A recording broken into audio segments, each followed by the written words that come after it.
Atta boy. Yes, sir.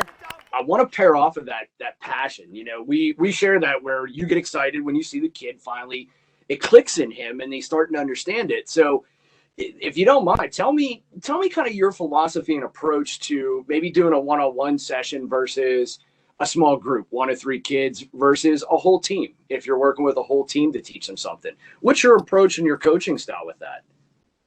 Well, I think when you have a group, it's easier to teach the fundamentals. First and third situations, cutoffs, relays.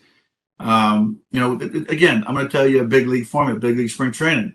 We would do that. Then we'd break off into pitchers would do PFPs. We'd do specific things that pitchers need to do. Working on bunting, which is lost art in the game of baseball.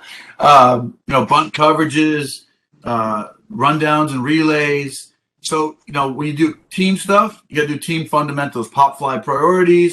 When you do small groups, 2 or 3 kids at a time, you can get individualistic, at the same time and try to do more of a conceptual thing and still do individual particulars with them. But the one-on-one time is really where you get excited, because when you have a half an hour to an hour, now we can get really specific, break down some things, get into some mental conditioning and talking, because if you don't have good mental skills and you're out on the field, you see these kids breaking down and having bad body language and blaming the umpire and, excuse after excuse, instead of like, man, I need to work on that. And if you have a bad game, that should be the first thing you do in the practice. Why we lost the game. Everybody knows why you lost the game. So when you go to practice as a team, we need to work on what lost us the game. We sucked at that.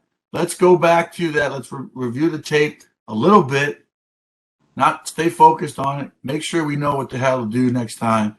And it just gives you a positive, like, okay, we screwed up. We lost the game. That's not how we're going to get beat. We're not going to let it get beat that way again. So that's, I think, how you deal with the team practice as opposed to the smaller groups and the individual. You can really get deep when you're just one-on-one. I think you get general and real fundamental the bigger the group is. That makes a lot of sense. It's very true too. It's hard to grasp everybody's attention at one time to make it more personal when you do that. And for us, our philosophy is we have to have a happy medium of both, right? Where we do group practices, but we build in small clinics, we build in private lessons for our kids because they need that. And not everybody has the funds or wants to spend the money to get those private lessons, even though that those kids deserve it and they need it. We build it in for them because at some point they're going to need it. And they need just, even if it's more of a mental hitting lab or a routine day, I don't care what it is. We want to swing the bat that day because we got to get your head right in the box for you to even make contact. And right now it's eating you alive. Let's focus on how we work with that. And there's not many places out there that do that. It's just, all right, we're coming in. These are the drills we're doing, and that's it. And it drives me nuts because that's a really big aspect of the game right there. And if that kid mentally checks out, he checks out on the rest of his team. He gets down on himself, and baseball's a hard game when you get older. It's going to eat you alive, and the game's going to continue to speed up on you. It happens to pitchers all the time. I know you know that, where all of a sudden you got 1 out, 2 outs, now it's bases loaded. You get brought in, bases loaded. Here you go. Take them out. Get us out of the jam. Yeah. Your job. You know what I mean? And why don't you do that in a scrimmage for a pitcher so he could kind of ease into it and see how he handles the pressure, right? Or maybe he fails at it. Now we do a scrimmage and we work on that. Well, see, the scrimmages, that's when people say, we got a scrimmage, people start taking, I am amazed at how scrimmages are run. I'm blown away because it's great to say we're going to scrimmage, but it gets very competitive instead of a practice. Scrimmaging should be about practice. Okay, yes, it's great. It's a double. If the rundown happens, they botch it up. That's when you say timeout. Let's try to recreate that, please. Let's point it out, and both teams could learn from that. And you do a little practice session based upon that, and you go back to the game. It is fun to play. It's fun when you can see them play relaxed. I used to love our practices growing up because sometimes more than the game, because I really felt like we were working so hard, and I had such a good group of teammates and guys that I grew up with that played, and we won, many a summer state championships in Babe Ruth. That's a thing of the past, right? Babe Ruth League.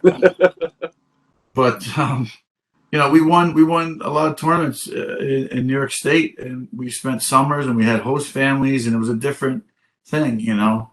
Um, but I do remember those practices being long till the sun went down, to almost where you had hunger pains, but you didn't care because your sunflower seeds held you over until dinner, and you're just playing fatigued and letting that last guy get his at bats in, and hoping you're watching bats swoop through the night. Fall, hoping not to get hit with a dark baseball that you can't see, because we don't get those pearls that you do in the big leagues, or that you don't have lights, especially in upstate New York. But it's just a matter of, what do you want to get out of this? Clint Hurdle asked me that question. What do you want out of your career? It was a loaded question, and I was asked that right after I got traded, and I just guess I posed that same question to a lot of kids, because it meant a lot to me that he asked me that question. I said, I've been waiting for somebody to ask me that question. Catch new episodes of the Tiger Interview Series on Apple Podcast, Spotify, and you can watch it on YouTube. Make sure you subscribe to get notified of future episodes by setting notifications to all.